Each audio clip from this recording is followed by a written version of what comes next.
Pag-alisa po. Diba? Pag stop, okay, thank you. Pag ayaw, diba? Simple, nag-alok ka. Pag nanegosyo ka, simple talaga natin i-alok. Kaya, tsaga lang. Huwag mainit. Diba? Boss, pag-alisa. Sabi nga nila, huwag mainit dahil ganyan ang buhay sa mundo. Huwag mawawala ng pag-asa. Darating din ang litan. Huwag ganun sa boss. Ayusipin mo na bukas pa na mayroon saya. Boss, huwag ganun sa. Isa sir, ganun talaga inisip ko kasi sabi ko nga wala akong karanasan sa pagtitinda at kahit pa paano naging bahagi ako ng showbiz industry. Pero sabi ko, kung mahihiya ako, magugutom ako at ang pamilya ko. Yun po yung naisip ko na sabi ko, hindi na uso ang hiya ngayon at yung pride, hindi na kailangan kasi kailangan natin mabuhay eh. Opo. Narito po tayo ngayon sa National Kidney and Transplant Institute dahil nabalitaan po natin na dito isinugod ang aktor at dating basketballista na si Raul Higante Dilo. Kukumustahin po natin ang kanyang kalagayan ngayon. Pero bago yan, subscribe muna kayo sa aking channel at sa Christine Babos channel. Good morning. Hi. Oh, saan siya na-confine? Dito. Oh, sige. Hoy! Raul! Kumusta ka? Ha? Kumusta? Kailan ka pa rito?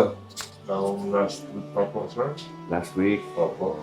Kasama na ho natin si Raul Higante Dilo. Raul, Tandang umaga po. maraming salamat sa iyong pag-anyaya sa amin dito sa ospital. Kahit na hindi magandang pagkakataon na tayo ay nagkakilala, gusto ko rin samantalahin yung pagkakataon para marinig din ng mga kababayan natin yung mga pinagdadaanan mo. Bakit ka ba naka-confine ngayon dito? Ano ba nangyari? Dahil po ng mga nakaraang buwan po, nagpa-check up ako. Nagkaroon po ako ng bato sa bato. Tapos, sumabay din po yung prostate enlargement. Kaya, ng mga nakaraang araw, nagkaroon pa ako ng lagnat. Medyo nag-jerk ako, nanginig ako. Pumunta ako doon sa hospital ng probinsya ng Imus. Wala po kasi bakante. Kaya may nagsuggest po sa akin na dumiretso na dito sa kidney center kasi ito pong tagiliran ko, matagal din na rin po ito iniinda. Anong sabi ng doktor? Anong findings? Yun po, bato sa bato. May bato yung mo, Bato yung kidney sa mo. Kidney, opo. Yun po yung naging findings nila. Pero kaya naman daw pong gamutin. Meron Kaya naman naman. po silang result na kaya daw pong gamutin. Oo. Pero kailangan regular yung pag-inom mo ng gamot. Opo, regular. Kailangan na 3 months na gamutan daw po para mas matanggal po talaga yung pinakabato. Anong dahilan nun? Bakit nagkaroon ng bato sa tingin mo? Siguro siya dahil na rin sa mga pagkain, sa mga po kasi nung ako'y mahilig din ako sa mga Maalat. maalat, tuyo. Oo, mahilig ka sa ganun. Kasi doon naman tayo, kumbaga, ito yun lang din naman yung afford natin bilhin sa araw-araw na yun lang din. Nasanay pa ako sa gano'n, kaya siguro nagkaroon ng gano'n. Bato sa bato. Baka naman nagtitiis ka rin ng pag-ihi mo habang nagsushooting ka noon. Noon po Ganun? talaga, meron mga 10 days po talaga na nagtitiis po talaga ako sa lalo na pag yung mga karakter ko ay mga nakabalot po siya ng prostitute. Kaya po siya yung kailangan mo pigilan mo talaga yung pati pag-ihi mo. Kasi talaga pong pag tinanggal po yung balot sa akin, matagal po talaga proseso. Kaya minsan, Tiis na lang talaga. tiis po talaga minsan, isang araw talaga nagtiis ako na hindi pa ako makaihi. Oo. Kagabi. Kaya siguro ganoon din. Ayun na. Kaya nagkaroon po siya ng Eh yung prostate mo, kamusta naman? Ang prostate po, ginagamot pa rin po sa ngayon. Nasa 50 plus po yung sukat. Kasi nung una po nakita ng Anong PSA mo? 50, 58 po yata, mga gano'n, 56. Taas. Opo. Sabi niya po ng doktor, Oo. sa edad mo niyan, dapat hindi pa, pero maaga ka nagkaroon. Dahil sabi niya, 49 years old ka pa lang, pero meron ka na dapat mga 50 plus 60 ang ano. Hindi ko naman po na Na-check na ba kung may possibility na na cancerous yung yung prostate? na wala naman po sinabi na cancerous, basta sabi gagamutin lang daw po, 3 months din po ang gamutan. 3 months din. Opo, kaya nagsabay po siya sa bato. Bago ka na ospital ngayon, nagkaroon ka na ba dati ng mga pagkakataon na na-ospital ka dahil sa sakit? Noong pong pandemic, na-hospital ako dahil po sa sobrang stress na siguro sa paghahanap buhay. Nagtitinda po kasi ako. Una ko po kasi tininda noon, lugaw at saka pansit.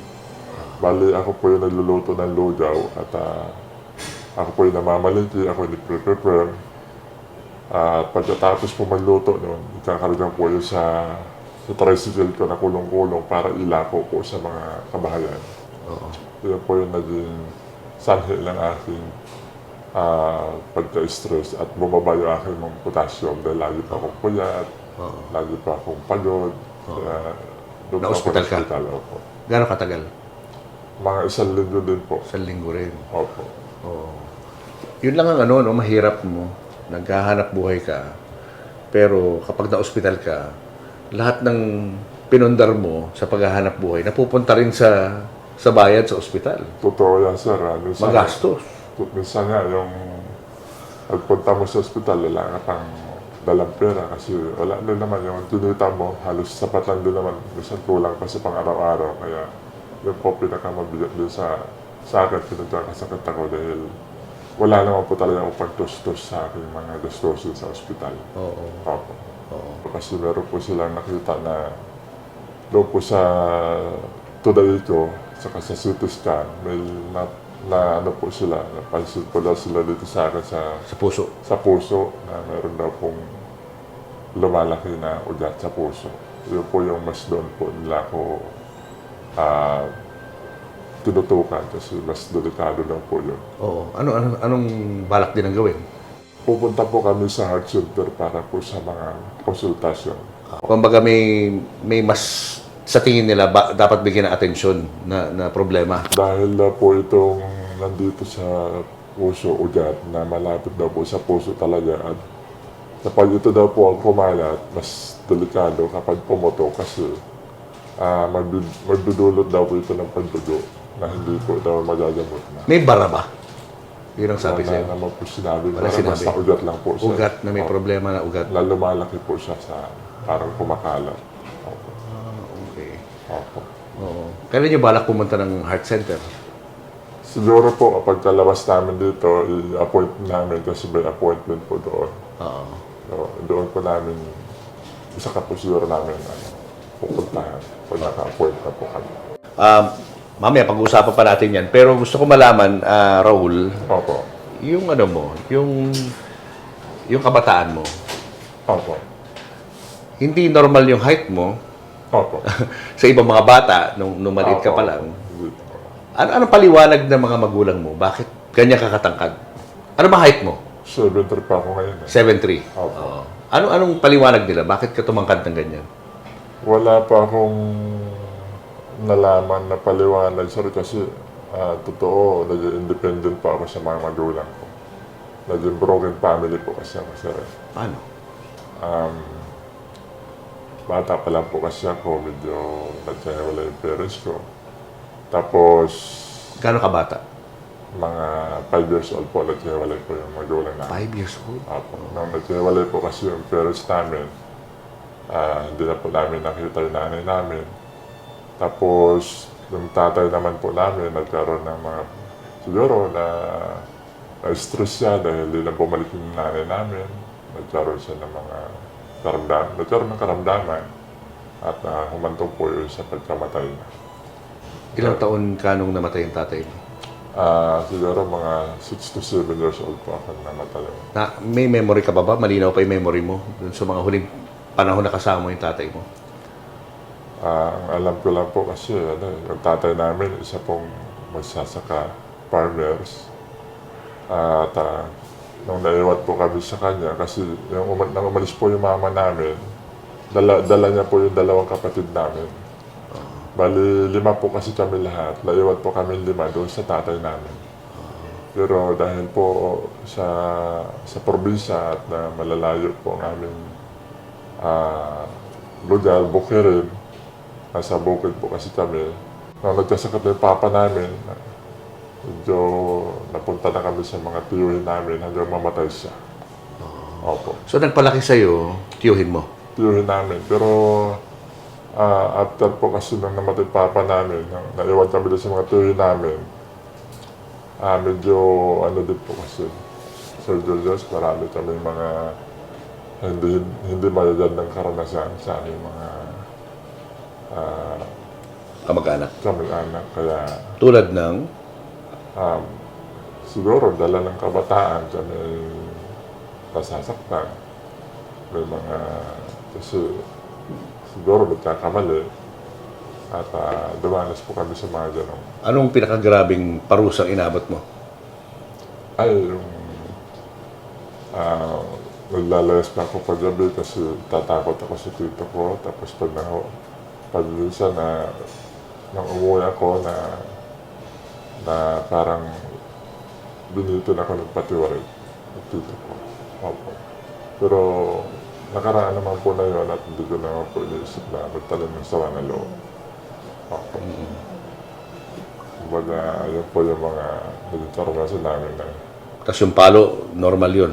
Pinapalo ka, normal, katakot-takot na palo po talagang naabot namin. Kumbaga, yung kanya-kanyang pinagdaanan po.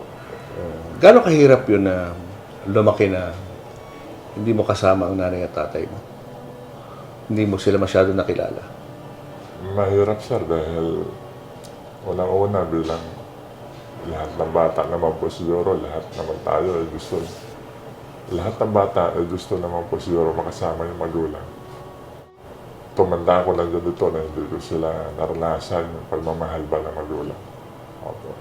Sana all mangyari sa anak ko kasi nung kabataan ko, ng bata ako, ganun nangyari sa buhay namin. Napakahirap po na walang magulang. Lalo na yung hiwalay yung magulang mo, tapos namatay yung tatay mo. Yung nanay mo, hindi mo na alam kung saan mahanapin. Hindi mo na siya nakita kahit kailan. Hindi na po kasi yung huli po namin na hinanap namin, nalaman namin na patay na rin po pala siya. Opo. Pero mas nauna po yung tatay namin namatay. Pero kayo magkakapatid, nakikita pa kayo.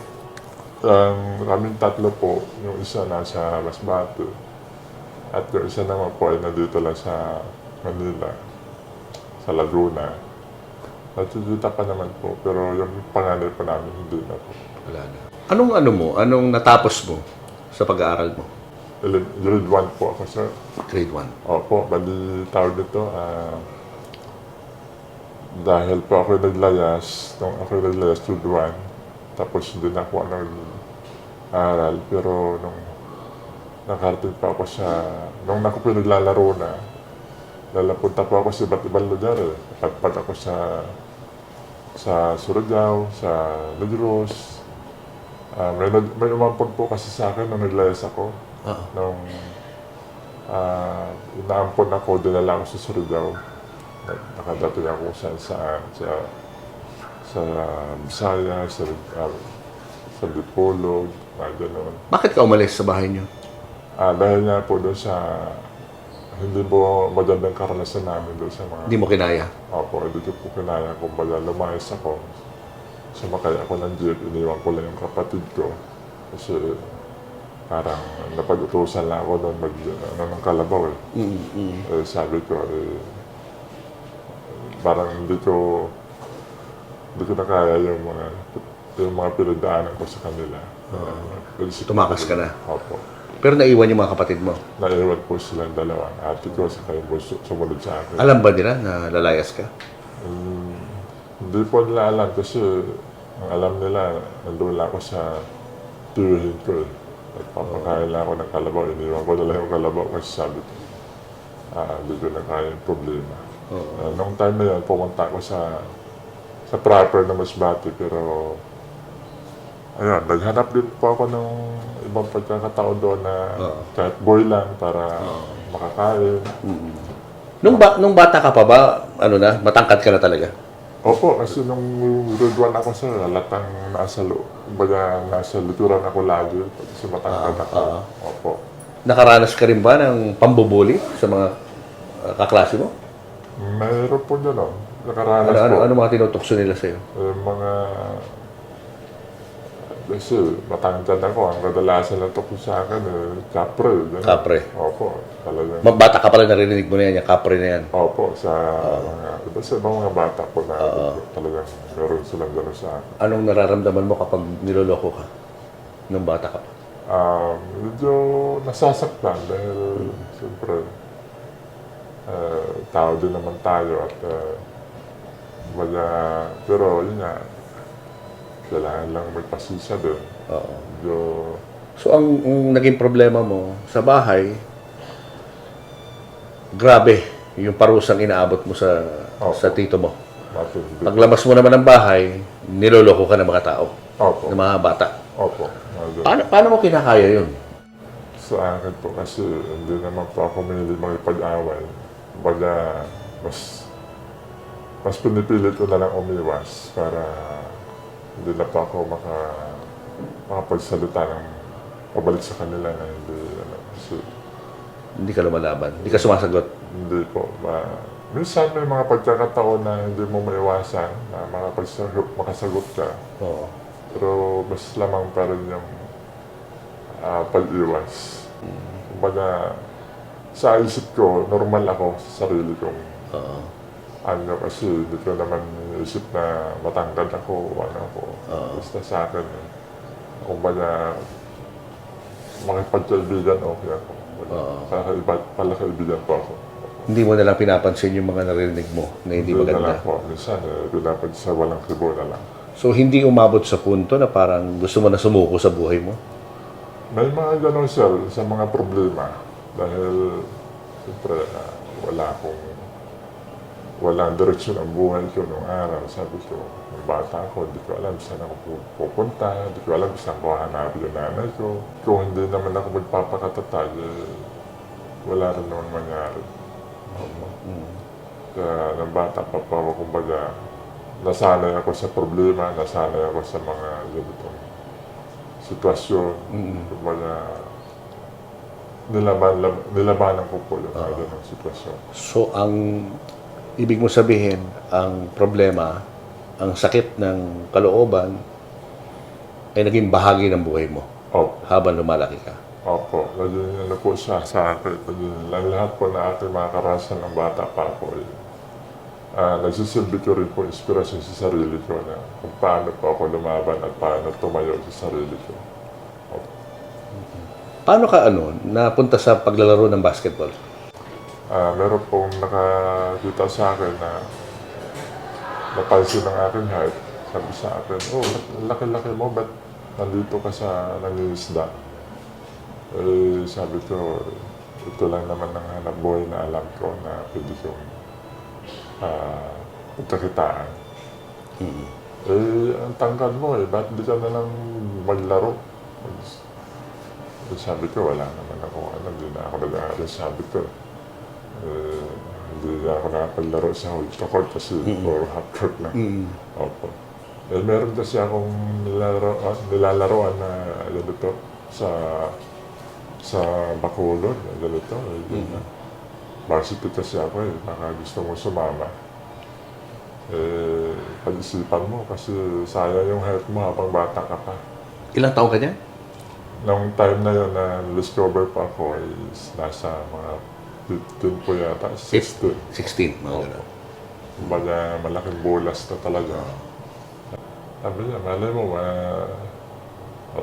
may pakilala kita sa coach ko, may trend ka namin para makapaglaro ka. Ayun, na-convince naman po ako at sumama ako. doon po nagsimula ang basketball sa buhay ko. Opo. At yun nga lang, hindi naman po naging tagumpay. Dahil siguro, hindi rin para sa akin ang basketball. Dahil? Nagkaroon po kasi ako ng problema dito sa kanang tuhod.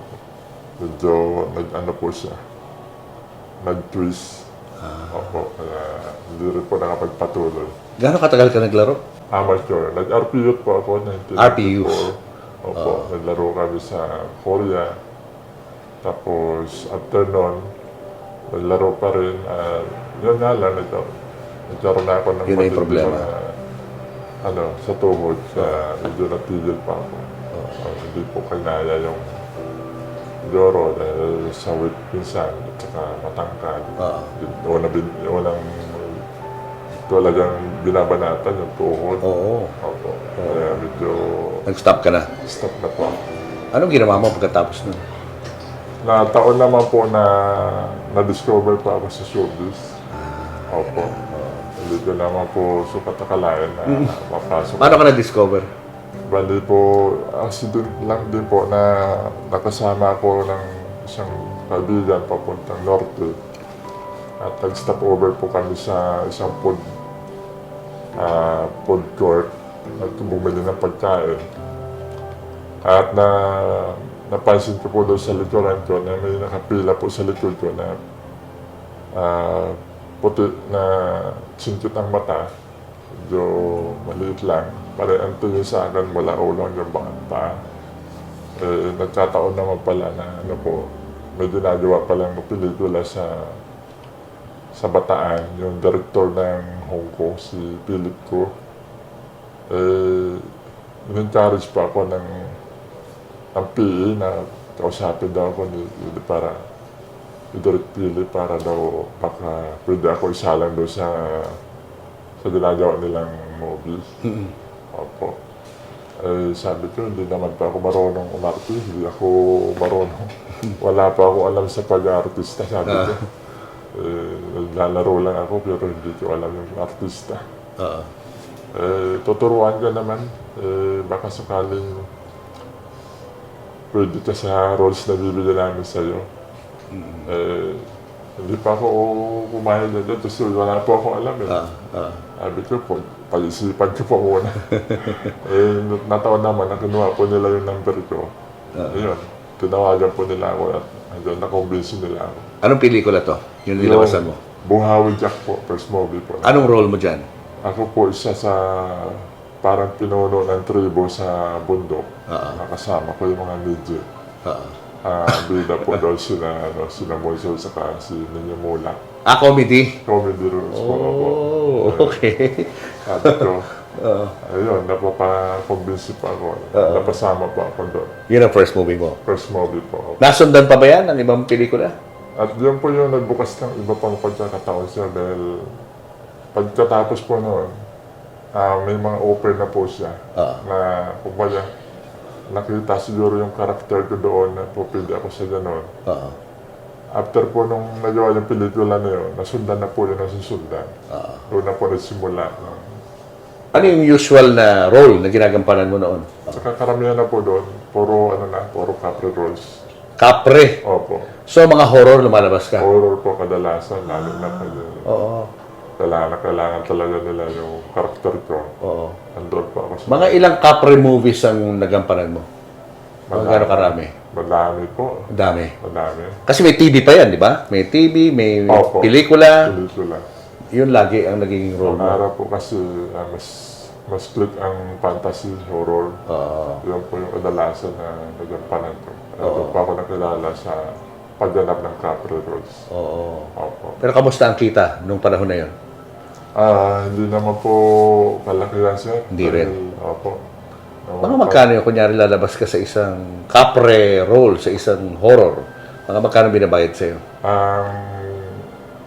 Per day po kasi Per day. ang bayaran eh. Tingin mo, yung ma-average, mga magkano kinikita mo sa isang pelikula? Sa isang pelikula, hindi po parehas kasi minsan reduce ka lang naman, 3 araw, 2 araw. Pag mga short roles lang po talaga. So maliit lang. yung Maliit binabayad. lang po talaga. Hindi po siya ganun kalaki para magpundar o mag-ipon. Oo. Saka bihira lang din po yung isang halos isang taon na wala pang project. Oo. Kaya medyo wala po talaga na ito. Oh, tapos yung pagganap mo ng kapre, pag tapos na yung pelikula, pag naglalakad ka sa kalsada, alam na ng mga tao na ikaw yung kapre. Opo, doon pa ako Tinatawag ka na nila kapre. Opo. Di, bata ka pa lang, yun ang tawag sa'yo, Opo, di ba? opo. Tapos hanggang pagtanda mo, Opo. yung pa rin ang role na ginampanan mo. Opo. Pero nasasaktan na tinanggap ko na rin po. Parang tinatanggap mo na lang kasi yan ang kabuhayan mo eh. Opo. Yun naman po talaga yung kumbaga, ito na yung naisip ko na rin, naman na huli na, ito na yung asset ko eh. Oo. Kumbaga matangkad ko, kumbaga nagamit ko rin kahit paano. Hindi man ako nag-lit sa basketball. Oo. Nagamit ko sa showbiz. Mga anong taon yan nung nagsimula ka sa showbiz? 90s po. 90s. Opo. Sales lady po. Sales lady? Opo. Paano kanya niligawan? Ay. Naligaw. Naligaw. Paano man ligaw si Raul? Wala. Nagligaw po. Naligaw ka pa. Walang ligawan? Wala naligawan. Ha? Wala, instant, gano'n? Hindi naman Hindi po. pa. Hindi. Anong nagustuhan mo sa kanya? Siyempre hindi siya pangkaraniwan. Sobrang taas niya. Opo. Ang tangkad, ang laki ng boses. Hindi pangkaraniwan tao. Ano nagustuhan mo kay Raul? Mabait po siya. Sa po maasikaso po. Malambing. Paano kanya niligawan? Hindi na. Mapunta-punta po sa bahay po siya. Dumadalaw. Opo. Tapos, Yung pinakilala ko po sa mga magulang ko po. ano ba yun? Nung una mo siya nakita, meron na agad attraction? Na-attract ka na agad sa kanya o hindi pa? Nagulat po. Nagulat ka. Opo. Tapos, after gulat, ano nangyari? At nagtago. Nagtago ka? Nagtago. Bakit ka nagtago? Nagtago. Bakit? Nagtago sa kay mga kaibigan ko po. Dahil, Malaki po eh. Malaking tao po siya. so parang ayaw mo nung una. Opo. Pero pag pangalawa na po, okay na po. Ano nakita mo sa kanya na magbago yung isip mo?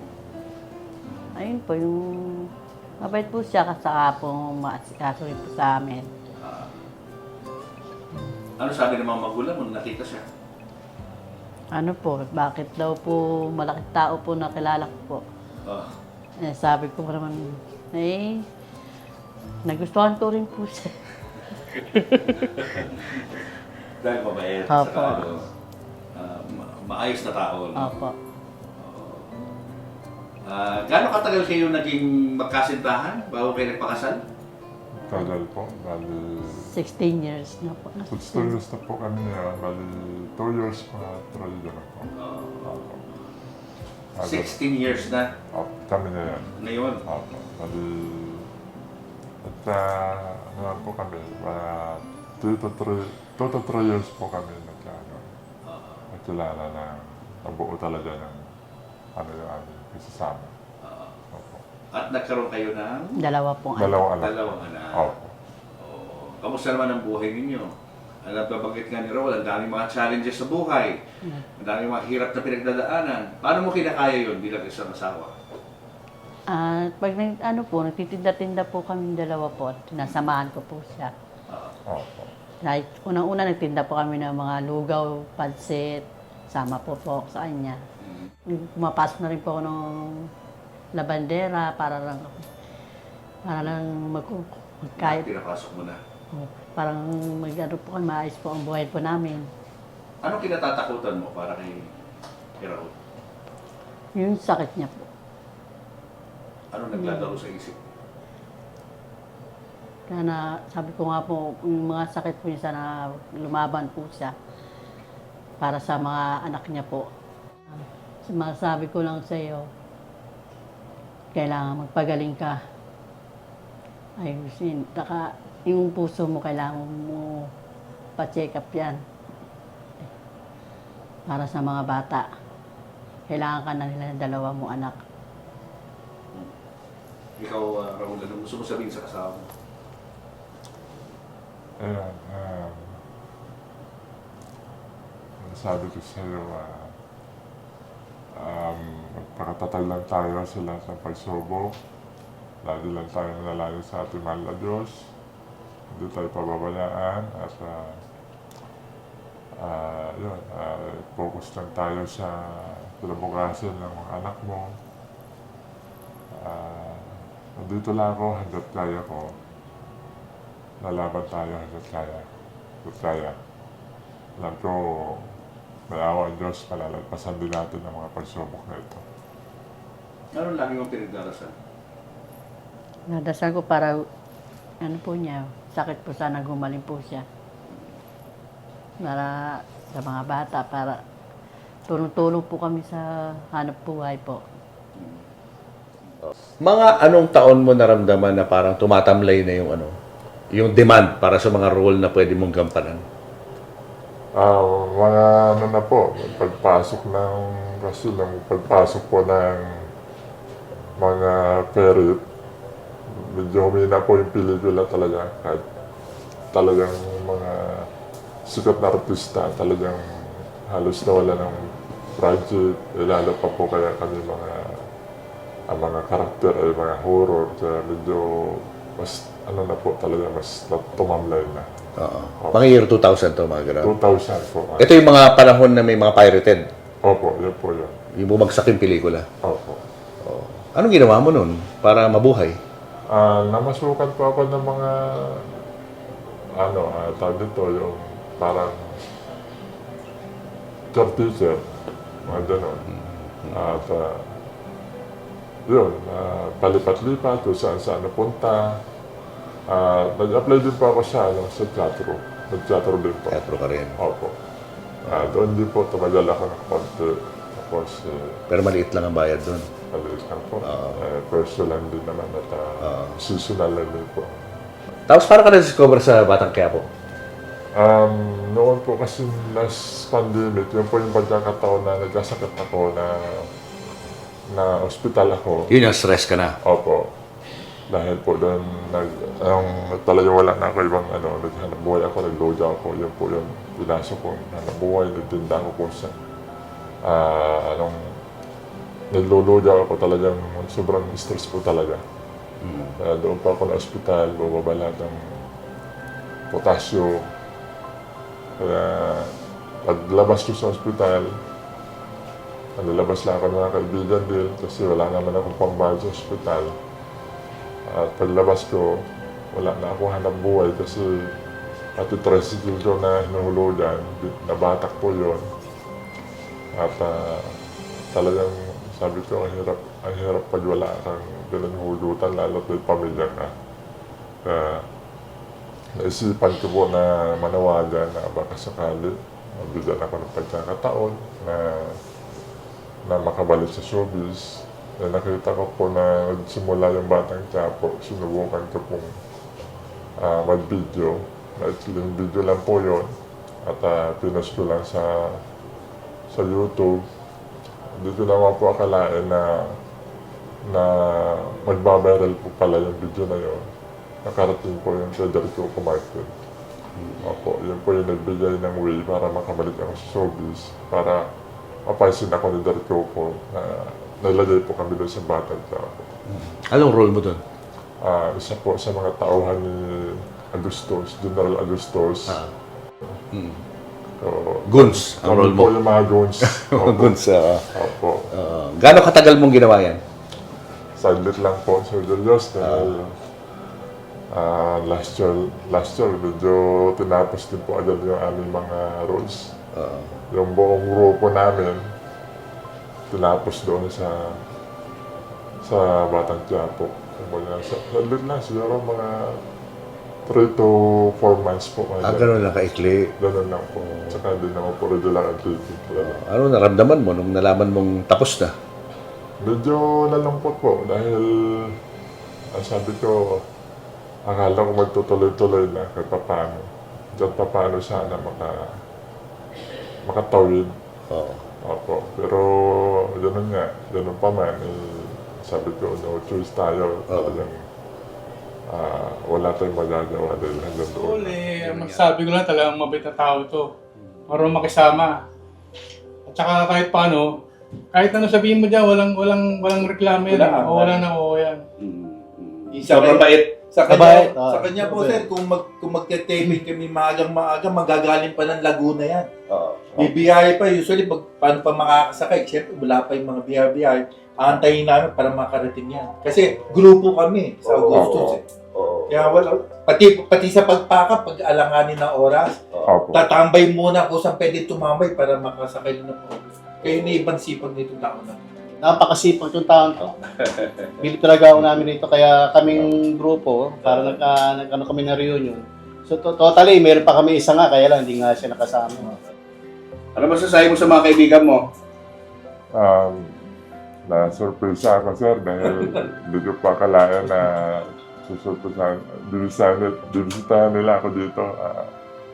Napakabait po na mga kasama ko. Salamat po sa inyo, mga boss, mga kuya. Salamat po dahil at meron ako na mga kasama katulad ninyo at Ganun yata talagang buhay sa showbiz. Unpredictable, no? totoo. Kailangan maghanda ka talaga eh. Pag hindi ka naghanda, anytime. Opo. Pwede magbago lahat. Pwede po talaga. At hindi ganun ka-consistent po talaga yung ibibigay sa iyo na pagkakataon. So sa madaling salita, hindi ka nakapaghanda ron. Hindi po. Paano ka nagsimula uli after mo mawala ng trabaho sa Batang Quiapo? Dahil nung bago ako po ay nagpasundot-sundot na ako ng longganisa. Opo. Naisip ko na bumalik ulit sa pagtitinda. Diyos, yan po yung aking munting hanap buhay. Tinitinda ko po longganisa. Ayan. Smoke garlic po siya. Spicy. May spicy po. Dalawang flavor lang po. Spicy sa garlic lang po siya. Opo. Spicy and garlic. Opo, opo. Sino gumagawa niyan? Bali, may supplier lang po ako na binabagsak lang po sa akin. Opo. Kamusta naman ang business? Yun po, may tawid-tawid. Kahit pa paano, hindi magutom ang pamilya. Ito po yung aking pantawid sa aking pamilya. Tawid-tawid lang tayo. Sige po, thank you. Picture. Pwede po picture, sige po. Salamat! Dapat ate. Thank you po, thank you. Ayan. Hindi na tayo na zero. Salamat po pa yun. Hindi na tayo na zero. Talagang, Lisa. At sa mga tao na hanap buhay ng patas para lang isaluyod ang iyong pamilya. Mabuhay po kayo. Sana pagpalain tayo ng ating mga Diyos. Nidinhawa din ang buhay natin. Walang imposible kapag tayo ay nananalaya. Nakita ko nga, nagba-viral yung video mo na nagbebenta ka sa kalsada. Opo, talagang nilalako ko po yung longganisa ko dahil sabi ko, ito naman ay marangal na hanap buhay. At nakita ko naman na kahit pa paano hindi magugutom yung pamilya ko. Kaya tinuloy-tuloy ko na po siya. Oo. Pero nung simula ba, parang medyo nahirapan ka kasi nasa kalsada ka, nagbebenta, nag-aalok ka sa mga tao. Nahihirapan siya dahil unang-una, hindi ko naman nakasanayan yung ganong pamumuhay. Dahil ako, sanay lang ako sa farmers, pag-isda. At ayun, caretaker. Baga hindi ko naranasan yung magtinda talaga. Pero nung na-experience ko na kasi yung pagtitinda ng lugaw, nung nagkasakit na ako, hindi ko na kinaya yung lugaw. Talagang pinasok ko sa isip ko yung magtinda pa rin. Na kahit anong klaseng paninda, basta may tawid ko ng pamilya ko. Nagtinda nga ako ng puto, kutsinta, balot, tsaka isda, gulay, manok, mga ganun klase-klaseng paninda po. Din pa ako, nagsubok din pa ako na magtinda ng mga iba-ibang kakanin po na basta lang, tawid ko lang sa pamilya. Lahat ginagawa mo talaga, no? Opo. Para lang kumita. Para kumita po. Hindi mo na iniisip yung parang, ay, artista ako dati, hindi dapat ako nagbebenta sa kalsada ng ganito, hindi dapat ako kaawaan ng tao. Yung ba, pumapasok din sa isip mo yan? Nung umpisa, sir, ganun talaga yung isip ko kasi sabi ko nga,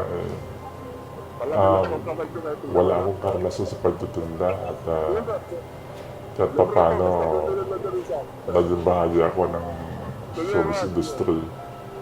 Pero sabi ko, kung mahihiya ako, magugutom ako at ang pamilya ko. Yun po yung naisip ko na parang sabi ko, hindi na uso ang hiya ngayon at yung pride, hindi na kailangan kasi kailangan natin mabuhay eh. Opo, ayun po, marami po mga obstruction sa daan. Minsan, makakasalubong ka ng mga kapwa mo na, dati kang artista. Lalaro ka pa nga dati basketball. Bakit ngayon? Nagtitinda ka na lang. Ba't ngayon? Nag-ride ka na lang ng tricycle. Mga ganun po. Pero, sabi ko, wala naman ako nakita masama sa ginagawa ko. Tama. Kaya, sabi ko, kung para sa pamilya ko, gagawin ko. Yun po yung naging focus ng isip ko para sa pamilya din po. Anong kinatatakutan mo ngayon? Unang-una po, yung pinakatakutan ko ngayon, sitwasyon ko, paano kung hindi naman natin masabi. Paano kung hindi na kakayanin maghanap buhay? Paano kung bigla na lang akong mawala? At yun po, yung mga nasa isip ko, paano yung pamilya ko, paano yung tinabukasan nila. Kasi sabi ko nga, hanggat nabubuhay ako, hindi ko pwedeng bitawan yung pamilya ko. Hanggat nandito ako, kaya ko, gagawa ko ng paraan para mabuhay ang pamilya ko. Kaso ngayon nga, may mga pagsubok na dumarating na hindi inaasahan. Opo, ito po yung, Nagkakasakit ka na. opo, yung mabigat kasi, Yung plano mo parang nadidiskarel. Opo. Imbis na nakafocus ka sa nawawala po siya. pagnenegosyo, Kaya biglang po, mau-hospital ka. yan po yung mabigat na iisip ko kasi sabi ko kung hindi ko na kakayanin at sana wag mo na bumigay ang aking katawan. Sana madugtungan pa yung aking buhay, maba pa kahit paano, para magabayan ko pa yung aking pamilya. Opo. Kung sakali may mga nanonood dyan, gusto kang Opo. kunin sa mga roles, open ka naman doon. Po, pwede naman po ako basta hindi lang po siguro yung sobrang mabibigat na gawa. Kasi ako, yung katawan ko, hindi na ako sanay sa yung pagbubuhat na mabibigat.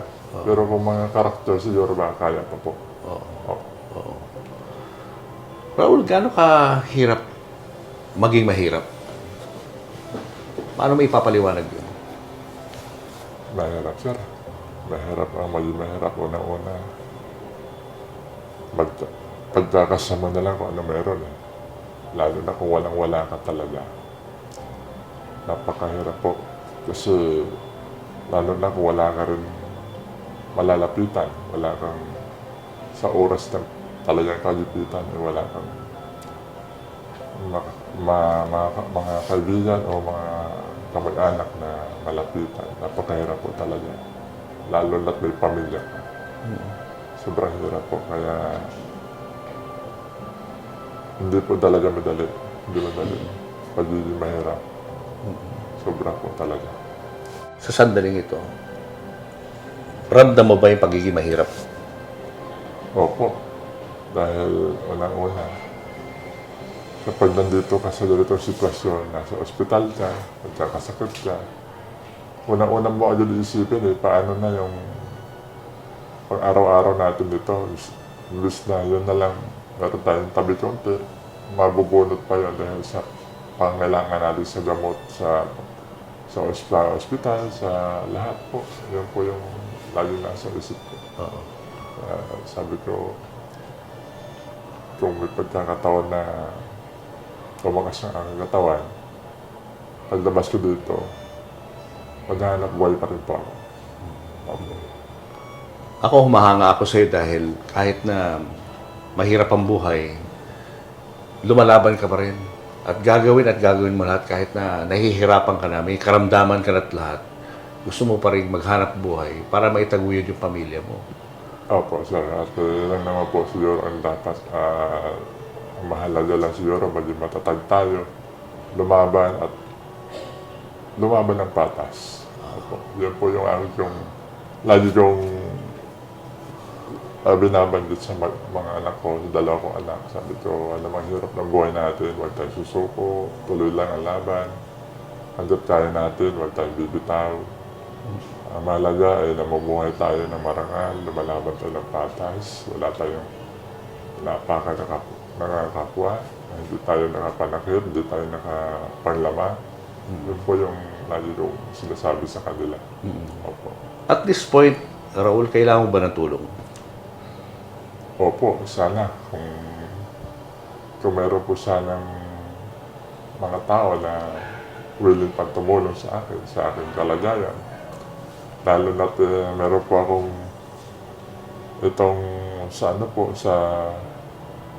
aneurysm na nagresulta po ng mga medical laboratory. Ito po yung pinapaano sa akin ng doktor ngayon dahil sabi sa akin ng doktor, mas delikado yung nasa puso mo kapag hindi mo binigyan ng atensyon. Opo. Sana po meron pong tumulong para makapagpagamot ba ako, makapagpa-opera kung kailangan operahan. Kasi wala naman pa akong Sir Julius, wala naman pa akong ibang inaasahan, lalo na't wala naman pa akong matatag na trabaho. Wala naman pa akong mga benepisyo, wala pa akong SSS, wala pa pag-ibig, PhilHealth. Wala pa ako na lahat ng yun, kaya wala pa akong ibang inaasahan. Kundi sana may mga tao na magagandang puso na maabot pa ako sa kanilang tulong. Opo. Gusto ka namin tulungan, may mga viewers tayo siguro na gustong mag-ambag-ambag kung ano sinasabi ng puso nila Opo. para mabigyan ka kahit papaano. Pwede mo ba ibigay yung iyong GCash? Opo, pwede po. Ano bang GCash account na pwede nilang pagdalhan ng kanilang mga regalo para sa iyo? Meron pa ako Gcash na 0977 086 5790. Opo. Yun lang po yung pinaka number ko na Gcash. May BPI account po ako, sir. Sige. Dahil nagbablog po kasi ako kahit na walang kita sa pagkakataon dito. Pero meron pa akong BPI account number. So, ipa-flash ko natin ngayon sa inyong mga screen ang BPI account number ni Raul. Para kung sakali mapuno yung kanyang GCash o kaya meron ho kayong direct access sa BPI, pwede nyo pong ipadala ang inyong mga donation o mga regalo nyo kay Raul dito sa mga number na inyong nakikita sa screen. In the meantime, Raul, alam ko marami kang mga bayarin, marami kang mga pagdadaanan sa iyong muling paninimula sa iyong pagdinegosyo. So, bibigyan muna kita ng, sa ngayon, bibigyan muna kita ng 50,000. Ay, maraming salamat, Sir Julius. Napakalaking tulong po dito at may pang-justice po kami. Opo, maraming salamat po dito. Yan ay panimula pa lang naman, Raul, no? Opo. Tingnan natin, no? Kasi may mga kaibigan pa tayo na kakausapin, Opo. lalong-lalo na sa iyong puso. Gusto ko makatulong dito sa problema ito. Marami tayong mga kaibigan dyan Opo. na I'm sure more than willing to offer their services for free para lang matulungan ka sa iyong pinagdadaanan. Ayun po, maraming sana tulungan niyo po ako. Gagawin ko po ito para hindi para sa sarili ko, hindi para sa pamilya ko. Gusto ko pa pong sana dugtungan pang habang ang buhay ko para masubaybayan ko pa po yung paglaki ng dalawa kong anak. Mapaaral ko po sila, makapagtapos sila sa kanilang pag-aaral. Wala po ako ibang hinihiling na sana makatapos lang po yung mga anak ko. Sana sa mga tao po na tumutulong, sana po tulungan po ninyo ako at alam ko na hindi ko man po kaya ibigay sa inyo, ibalik sa inyo ang inyo pong mga kabutihan. Pero alam ko na ang Panginoon po ang magbibigay sa inyo, magbabalik sa inyo ng inyong mga kabutihan. At palain po kayo ng Panginoon. Palain po kayo. Thank you, Raul. Maraming salamat Magkikita po. tayo uli. Opo, sa Diyos, maraming salamat po. Good luck sa iyo at get well. Thank you po. Pagdarasal ka namin doon sa mga kababayan natin na hindi kaya magbigay ng pinansyal na tulong. Opo. Pagdasal ho natin si Raul at ang kanyang pamilya na sana po ay malampasan nila itong mabigat na pagsubok na ito sa kanilang Opo, buhay. Maraming- God bless you. God bless God you. bless ha? po. Maraming salamat. Ingat ka lagi.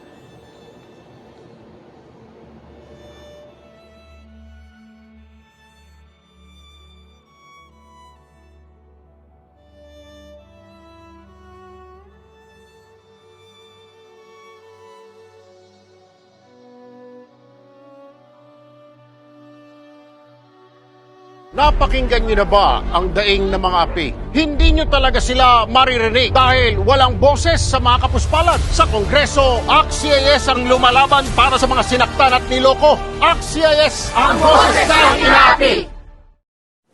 Hi there, teammates! Thank you so much sa pagbisita sa aking channel. Napaka-special ng aking interview ngayon. Siya po ay nagsimula bilang isang modelo or model, naging beauty queen, naging isang magaling na actress at ngayon ay mompreneur na rin. Higit sa lahat, siya ang wife and the wind beneath the wings ng patikan at magaling na aktor na si Ricardo Cepeda. Ngayon, sa vlog na ito, kikilalanin natin mabuti si Miss Marina Benipayo. Sunshine, hindi to ha, si Tomas yan. Medyo tough yan. No, ayan. Tough O, yan. ayan na guys. So, ang mga alaga nila, minention ni Ricardo dun Tomas sa yan. vlog ni Papu. O, ito sino to? Tomas. Si Tomas. Bakit Tomas? Na-tom ka. Tomcat At yun yun. pala. Kasi ito, Ricardo, nasa ilalim ng Yan ng, si Fred. ng mesa. Ayan. Ay, mesa. Sino? Mesa, sasakyan. Si Yan. Fred. Ayan, Papu. And si Sunshine. Fred and Sunshine. Sunshine! Parang Meet Your Garden. O, ito, Ayan, maano, si Fred. mahilig sa camera, artista. Yan si Fred. Julius and Tintin para sa pamilyang Pilipino would like to thank the following. Pure Gold. Sa Pure Gold, always panalo. David Salon. Whoever you are, whatever you do, David Salon brings out the best in you. Raja Travel Corporation. With you on your journey. Baby Co Wipes. Bida si baby sa alagang Baby Co Wipes. Cupid's Cologne Love Mist. To order, message tonybbabaw@gmail.com. Enagic from Japan. Kangen Water Machine.